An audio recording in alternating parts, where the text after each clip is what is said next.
Hey there and welcome back to my channel, and if you're new, welcome to my channel and thank you so much for being here.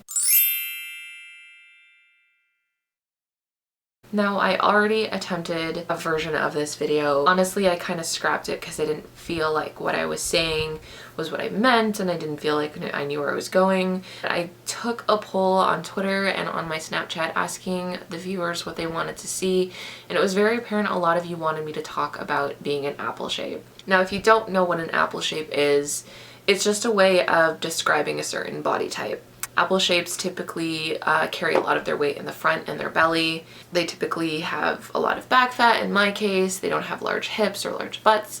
I'm somebody, like I said, who falls into that category. And I've also had a lot of feelings around it lately. I feel like apple shapes are really underrated. I feel like there isn't a lot of positive representation out there of apple shapes.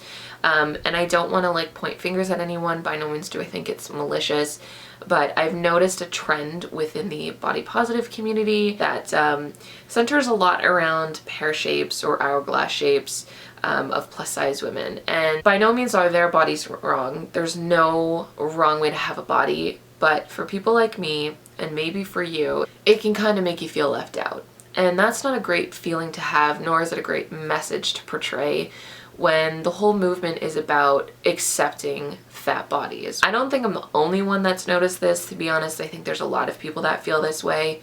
And as someone who's been so heavily involved and invested in this message for a long time, it's really sad to see what it's become.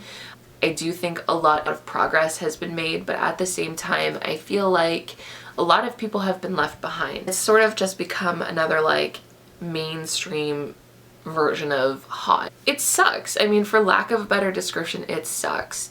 And the reason why I'm sitting down and I'm talking about this, and I even have this idea to begin with, is because I was out with a friend the other day. She's helping me record some footage for a project that I'm doing. And I felt really good about myself because I was wearing this skirt that made me look like I had big hips, and I was like, sweet, awesome. And from the front, I guess I kind of do look like I might have that body shape, but from the back it's very evident that I don't. I don't have a large butt and I have a lot of back fat, and even if I did have a large butt, the back fat is more prominent on me. It kind of sucks to feel my version of fat still isn't the accepted version of fat, and it made me feel kind of messed up about myself. Like I've said about confidence, there are going to be good days and there are going to be bad days, and yesterday just wasn't a good day for me. And I started to think about where I could go and who I could talk to, and even like resources that I could find as an apple shape to help me with this, to help me with what I was feeling. Then I just started to think about people out there who don't know much about the resources and that don't know that there are people out there who are also feeling these same feelings. I'm really worried that by sitting and making this video, it's gonna make it seem like I'm like unhappy with the body positive community, and I don't want to say that I'm unhappy. I just want to say more than anything that I feel like there's still lots that needs to be done. It's really unfortunate that it might be giving this message to people that if they're not a pear-shaped, hourglassed, fat person, that there's no space for them in this community, or that they have the wrong body type. And unfortunately, I think that's kind of what it's giving the impression of. I've had people come to me before and mention things like being insecure with their back fat and being insecure with things that doesn't really get a lot of attention. Also double chins. Double chins are things that don't get a lot of attention because I feel like with people who carry their weight lower, they often have thin faces, they often have, thinner arms. So in a lot of ways, there's still this like obsession with thinness. If this is the message we're sending, that the only way that you can be fat is if you have thin parts on your body, then that's not a great message. It's gonna make a lot of people feel like they don't have space there, like they don't deserve to exist in this community. They are still an unaccepted version of fat. I just want to tell you, if you're somebody watching this who feels this way, who's relating to this video, who's understanding what I'm saying, I want you to know that there's nothing wrong with your body and there's no right way to have a body. That just because you happen to carry your weight in different places doesn't mean that your body's unattractive. I remember being younger and understanding from a very, very young age that that was more attractive to a lot of people and feeling really messed up about that, and seeing my sisters wearing certain things, and you know, feeling like my body was just lumped into this category of like immediately unattractive. Nobody was gonna find me attractive. You know, what's wrong with me that I got this body and they got their body? You know, something must be wrong with me. And it's taken me years, and still to this day, I still have moments where I'm just like, damn, it sucks. It really sucks that there aren't enough positive representations of apple-shaped people out there to remind us that that's just as valid as a pear shape. Now again, I really want to like reiterate that I'm not saying that pear shapes don't struggle in their own right. There are pear shapes that have, you know, small boobs, and big boobs have been clumped into the category of being acceptable versions of fat. And it's, I guess, just overall, it's just really frustrating to see a movement that has good intentions but fails in a lot of ways, and still kind of like puts a certain body type on a pedestal. Another thing that really can super suck as an apple shape is seeing representation of yourself.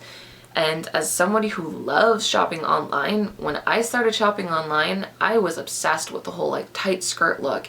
And I don't even remember seeing like anybody except maybe one or two people wearing tight outfits that like emphasized their belly, that really showed that off and told me what it would look like to be in a bodycon skirt as an apple, as somebody who has a prominent belly. And I remember the first time I did it, I was like, you know what? I look fucking good. And my belly does not deserve to be hated as much as it has my entire life. And I'm telling you, I hated my belly growing up, because I thought it was the reason that I wasn't as attractive as, you know, my best friends or my sisters. And, you know, I would always see them getting boyfriends, and it's like, well, it must be because my body just doesn't cut it. I mean, that's gonna make anyone feel really shitty about themselves. And I think, unfortunately, in ways, the reason why certain body types are more portrayed in the body positive fat acceptance community is unfortunately a lot to do with the male gaze and et cetera, and body types that have been deemed more sexually attractive. And but that's a video for another time, because I could go on about that forever. But I just really want to tell you, if you're watching this and you're relating to this, and why is someone doing construction at like 9 o'clock at night, this is ridiculous. I really just want to tell you that you're beautiful the way you are. You don't need to change anything about yourself. That having your weight where it is doesn't mean that you're ugly. It doesn't mean you're unattractive. It doesn't mean anything except that that is your body. And it's a beautiful body, and it gets you from A to B, and it's experienced love and will experience love. It deserves every bit of attention that any other body does. Anyways, I think I'm gonna wrap it up there. I don't want to go on a tangent about other things, at least not yet. If you would like to see me continue this conversation, or if you have any specific questions that you kind of want me to touch base on, please do let me know, and let me know if this video was helpful to you. It would be really awesome to me to hear your feedback. Anyways, don't forget that you can find new videos from me every Wednesday and every Sunday, and I will see you next time. Bye. Already August. I am like, I'm gonna be 29 very soon, but with another month comes another monthly favorite, and I have a lot of things to talk to you about. Let's get to the good stuff. The first thing was given to me by a friend. I don't typically buy a lot of salon products, but I'm never gonna say no to trying them out. And since I use a lot of heat, she actually hooked me up with this blow dry defense, and that's what I do most on my